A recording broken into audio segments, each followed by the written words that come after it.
When my grandmother died, I continued going to church. It's very difficult for people who walk alone at home. So my parents weren't believers. Then I reached adolescence. When I was 14, that terrible phase, right? Then I was very sincere with God. Look, I talk to God even when I'm not talking to you. I said, Lord, here's the thing. I need to talk to you. Why? I said, I'm 14 years old. I've entered adolescence. It's very difficult for me to walk alone. I can't do it. I said, I need you to bring my parents to church. Because if I don't bring them to church, I'll get sidetracked. It doesn't matter how. The next day I went to school and I felt sick. My whole body started to go numb. Just on one side, just on the left side, all numb. It started at the tip of my finger and went up, radiating to my head. We went to the hospital, and then I saw the doctor. The doctor did the exam. I don't know what. Oh, everything was normal. I don't know what. Then I went to the medication room waiting for the medication, and the numbness started again. I had never had a seizure in my life, so I didn't know what was happening. And then 3 seconds later, when I was all twisted, I fainted. And then when I woke up I said, what happened? What happened? Quote, and the doctor said, you had a seizure. We're going to investigate what happened. We're going to do a head exam. We discovered a cyst. God told me right then and there that it was the purpose I was looking for. I said that in all the prayers. I said that anyway. So God brought you in the way he thought best, putting you in bed, which directly affects my parents. Then you will take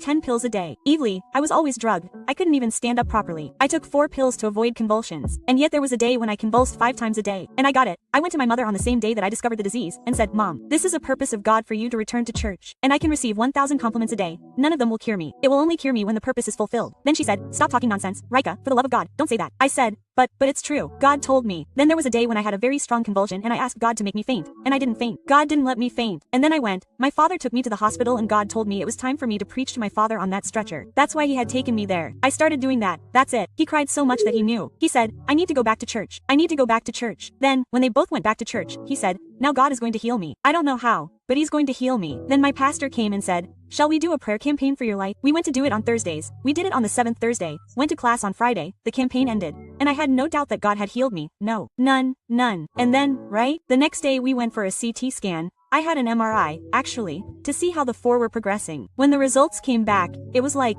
look, the cyst that was detected in the previous exam was not found in the current exam. So I took it to the doctor, right? Then the doctor said, the machine is broken. Why can't we do it? Call me. Call the radiologist who did it, please. She came to the boy, right, and said, hi, how are you? She said, hi, how are you? Look, because she barely noticed that the machine is broken. She said, no, doctor, I did everyone's on the same machine. Everyone, is that okay? Don't do it on another machine. She asked for 3 more. Then on the 3rd one she said, yeah, what did you tell me again? I said that it was my God who cured me. Then she said, so it was your God who cured you. She was an atheist. She said, so it was your God who cured you. I don't believe in your God, but it was he who cured you. Then she said, but if you want to keep taking the medicine just to prevent it. I said, prevent what? Is there anything? She said, no, there's nothing. He said, what am I going to prevent? If I do that, I will be doubting the power of my God. I will never take a medicine again. Quote, he said, okay, so you're discharged. You're about to be discharged. You have nothing left. I don't know what. I left there like that floating until today I was 15 years old. I am 22.